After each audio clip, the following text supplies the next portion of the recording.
এবারে ডেঙ্গু পরিস্থিতির খবর জানবো। মানিকগঞ্জ থেকে আমাদের সাথে সরাসরি যুক্ত হচ্ছেন মোহাম্মদ ইউসুফ আলী। ইউসুফ,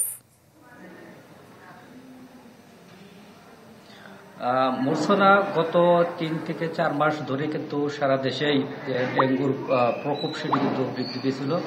তবে এই যে শীত চলে আসার কারণে মানিকগঞ্জে কিন্তু আমরা যে বিষয়টি দেখছি যে ডেঙ্গুর প্রকোপটা অনেকটাই কিন্তু কমে গেছে। আমি যদি একটু চিত্র বলি যে আমি এখন মানিকগঞ্জ 250 শয্যা বিশিষ্ট যে জেনারেল হাসপাতাল রয়েছে সেই হাসপাতালে রয়েছি। সেই হাসপাতালে ডেঙ্গু রোগীদের আলাদা গণনা করা হয়েছে। সেখানে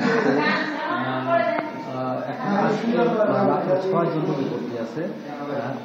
এক সপ্তাহ আগেও যেখানে রোগী সংখ্যা একটু বেশি ছিল, এক সপ্তাহ আগে এই রোগী, এবং গত 1 মাস আগে এখানে কিন্তু ভর্তি ছিল 15 জন রোগী।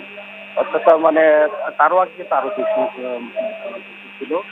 আর এই হাসপাতালে মানিকগঞ্জের যে আরো 7 উপজেলা রয়েছে, এই প্রত্যেকটি উপজেলা স্বাস্থ্য কমপ্লেক্স এছাড়া মেডিকেল কলেজ রয়েছে। সব জায়গায় কিন্তু আমরা যে তথ্য পেয়েছি যে ডেঙ্গুর প্রকোপটা কিন্তু আসলে এখন অনেকটাই কমে গেছে। আর এবছর গত 4 মাসে মানিকগঞ্জে প্রায় 2500 মতো লোক ডেঙ্গুতে আক্রান্ত হয়েছে। আর মোট 2 জন ডেঙ্গু আক্রান্ত হয়ে মৃত্যুবরণ করেছে। তবে গত বছর কিন্তু এই মানিকগঞ্জে ডেঙ্গুর প্রকোপটা আরো বেশি ছিল। গত বছর মানিকগঞ্জে 13,330 জন ডেঙ্গুতে আক্রান্ত হয়েছে এবং মারা গেছে 15 জন। তো সে তুলনায় আক্রান্ত হার এবং মৃত্যুর সংখ্যাটা কিন্তু অনেকটাই কম।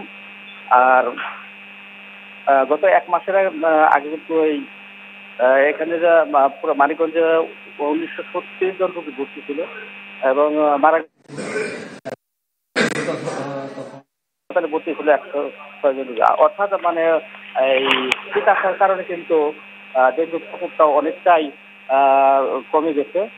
হাসপাতালগুলোতে দেখলে কিন্তু সেটি কিন্তু বোঝা যায় যে রোগীর সংখ্যাটা অনেকটা কম রয়েছে। বুঝতো না।